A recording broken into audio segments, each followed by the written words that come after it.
नमस्कार, खबरों की खबर में आपका स्वागत है। अमेरिका के पूर्व राष्ट्रपति बराक ओबामा के बुक बम ने कांग्रेस में तो खलबली मचा दी है। ऐसी खलबली की करीब 1.5 दशक पहले के उनके ऐसे काले कारनामे की पोल खोल कर रख दी है जिसे अब तक कांग्रेस छिपाती फिर रही थी। ओबामा ने अपनी किताब अ प्रॉमिस्ड लैंड में कांग्रेस की अपने मुस्लिम वोट बैंक से की गई लॉन्ग टर्म प्रॉमिस की बखियां उधेड़ कर रख दी है। कैसे कांग्रेस ने अपने मुस्लिम वोट बैंक के लिए आतंकवाद के साथ समझौता किया, कैसे आतंकवाद को कभी भी इस्लामिक कट्टरवाद से जोड़कर पेश करने की कांग्रेस ने कोशिश ही नहीं की, मुंबई हमले के तमाम सबूतों को सिर्फ और सिर्फ अपने मुस्लिम वोट बैंक के चलते नकार दिया। कांग्रेस के इस पूरे खेल का ओबामा ने अपनी किताब में न सिर्फ पर्दाफाश किया है बल्कि उनके निशाने पर कांग्रेस अध्यक्ष सोनिया गांधी हैं। ओबामा ने अपनी किताब में साफ लिखा है कि कैसे मनमोहन सरकार ने मुस्लिम अपीजमेंट की नीति के चलते मुंबई में हुए सबसे बड़े आतंकवादी हमले तक को नजरअंदाज कर दिया था। 2008 में मुंबई पर हुए अब तक के सबसे बड़े आतंकवादी हमले के लिए जिम्मेदार पाकिस्तान को भारत ने ऐसे क्यों छोड़ दिया? क्यों पाकिस्तान पर हमला नहीं किया गया था? इस सवाल का जवाब अमेरिका के पूर्व राष्ट्रपति बराक ओबामा ने अपनी इस किताब अ प्रॉमिस्ड लैंड में दिया है। 26/11 के इस आतंकवादी हमले ने न सिर्फ पूरे देश को बल्कि दुनिया को हिलाकर रख दिया था। इस हमले को पाकिस्तान के आतंकवादी संगठन लश्कर-ए-तैयबा के 10 आतंकवादियों ने अंजाम दिया था, जो पाकिस्तान से समंदर के रास्ते मुंबई में दाखिल हुए थे। इस हमले में करीब 250 बेगुनाह लोग मारे गए थे, जबकि मुंबई पुलिस, एटीएस और एनएसजी के 11 जवान भी इस हमले में शहीद हुए थे। 12 साल पहले हुए इस हमले को पाकिस्तान ने बहुत ही सुनियोजित तरीके से अंजाम दिया था। हमले के दौरान इन आतंकवादियों को सैटेलाइट फोन पर पाकिस्तान में बैठे उनके आका लगातार गाइड भी कर रहे थे।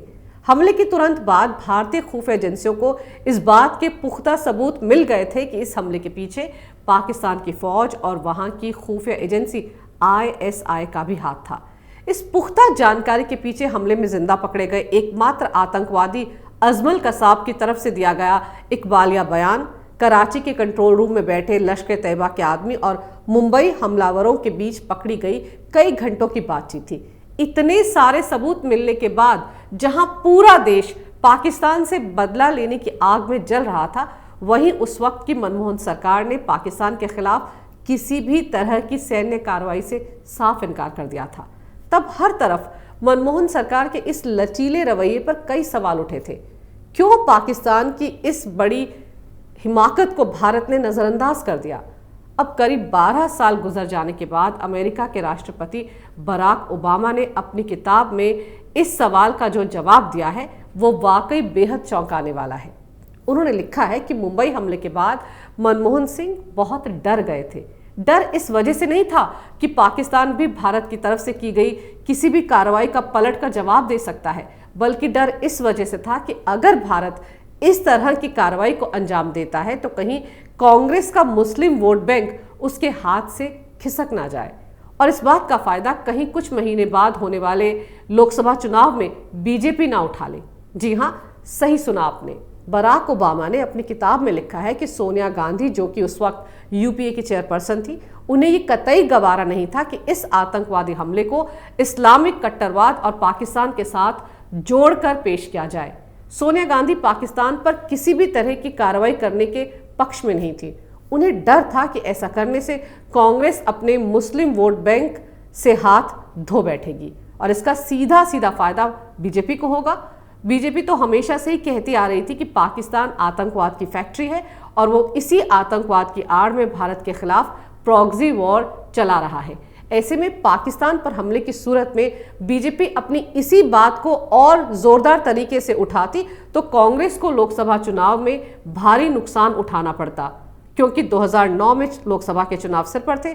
ऐसे में कांग्रेस, जो 2009 का चुनाव भगवा आतंकवाद के मुद्दे पर लड़ने का मन बना चुकी थी, वो पाकिस्तान पर हमला करके आ बैल मुझे मार नहीं करना चाहती थी और इसीलिए अपने मुस्लिम वोट बैंक को एकजुट रखने के चलते उस वक्त की मनमोहन सरकार ने अपने फायदे के लिए न सिर्फ देश के मान सम्मान को ताक पर रख दिया बल्कि देश की सुरक्षा के साथ भी एक समझौता कर लिया। सिर्फ और सिर्फ मुसलमानों को खुश करने के लिए, उनके वोट हासिल करने के लिए इतने बड़े आतंकवादी हमले पर मनमोहन सिंह खामोश रहे और इसीलिए बराक ओबामा ने अपनी किताब में मनमोहन सिंह को एक डरा हुआ प्रधानमंत्री बताया है। ये तो वो तथ्य हैं जिनका खुलासा बराक ओबामा ने अपनी किताब में किया है। लेकिन कांग्रेस ने ऐसा क्यों किया? क्यों कांग्रेस को इस हमले में पाकिस्तान का कनेक्शन नजर ही नहीं आया? क्यों कांग्रेस ने इतने बड़े गुनाह के लिए भी पाकिस्तान को बख्श दिया? क्यों कांग्रेस पर पाकिस्तान के प्रति नरम रवैया रखने का आरोप लगता है? इस खेल को पूरा समझने के लिए आपको 2006 और 2007 में हुए कुछ आतंकवादी हमलों को जहन में रखना होगा। गौरतलब है कि यूपीए 1 सरकार के गृह मंत्री पी चिदम्बरम ने 2006 में महाराष्ट्र के मालेगांव में बम धमाके, हरियाणा में समझौता एक्सप्रेस में धमाका, हैदराबाद में मक्का मस्जिद में धमाका और 2007 में अजमेर शरीफ दरगाह पर हुए बम धमाकों के बाद भगवा आतंकवाद का जुमला उछाला था। मालेगांव धमाके के बाद तो मनमोहन सरकार ने कथित हिंदू आतंकवाद के नाम पर साध्वी प्रज्ञा, कर्नल पुरोहित, स्वामी असीमानंद को महाराष्ट्र एटीएस ने गिरफ्तार भी किया था। किस तरह से उन सबको प्रताड़ित किया गया था ताकि वो ये बात कबूल कर लें कि वो ऐसे हिंदू संगठन से जुड़े हैं जो आतंकवादी हमलों को अंजाम देता है। आज इस साजिश का पूरी तरह से पर्दाफाश हो चुका है। खुद साध्वी प्रज्ञा, जो आज भोपाल से बीजेपी सांसद है, उन्होंने कितनी बार अपना दर्द बयां किया है। जरा सोचिए, इस भगवा आतंकवाद की थ्योरी को सच साबित करने के लिए कांग्रेस की यूपीए सरकार ने उस समय महाराष्ट्र पुलिस और महाराष्ट्र एटीएस, एनआईए समेत कई खुफिया एजेंसियों का किस तरह से बेजा इस्तेमाल किया था। मुंबई पर हमला करने आए सारे पाकिस्तानी आतंकवादियों के हाथ पर कलावा बंधा हुआ था और उनके पहचान पत्र भी हिंदू नाम से बनाए गए थे, जिनमें पता भी बेंगलुरु का लिखा हुआ था। यानी हिंदू आतंकवाद की जो थ्योरी यहाँ कांग्रेस के नेता भारत में ना सिर्फ घड़ रहे थे बल्कि उसे एस्टैब्लिश करने में भी पूरी ताकत लगाए हुए थे, उसी थ्योरी को अमल में लाने के लिए, अपने फायदे के लिए, भुनाने के लिए पाकिस्तान भी लगा हुआ था।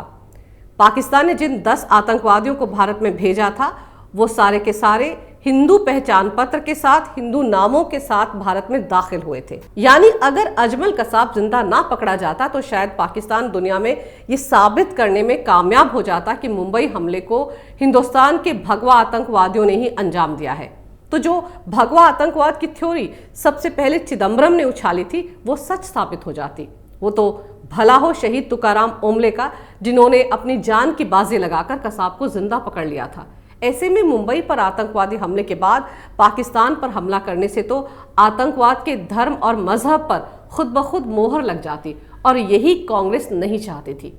इसके बाद यूपीए 2 में गृह मंत्री का प्रभार संभालने वाले वरिष्ठ कांग्रेसी नेता सुशील कुमार शिंदे ने भी 2013 में विवादित बयान देकर चिदम्बरम की भगवा आतंकवाद की थ्योरी को फिर चर्चा में ला दिया था।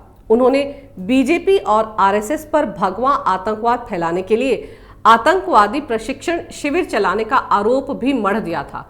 उन्होंने जयपुर में कांग्रेस के सम्मेलन में कहा था कि जांच के दौरान रिपोर्ट आई है कि बीजेपी और आरएसएस आतंकवाद फैलाने के लिए आतंकवादी प्रशिक्षण शिविर चलाते हैं। गौर करने वाली बात तो यह है कि शिंदे के इस बयान के करीब 1 महीने बाद राहुल गांधी ने यहां तक कहा था कि इस्लामिक आतंकवाद से ज्यादा बड़ी चुनौती हिंदू आतंकवाद है।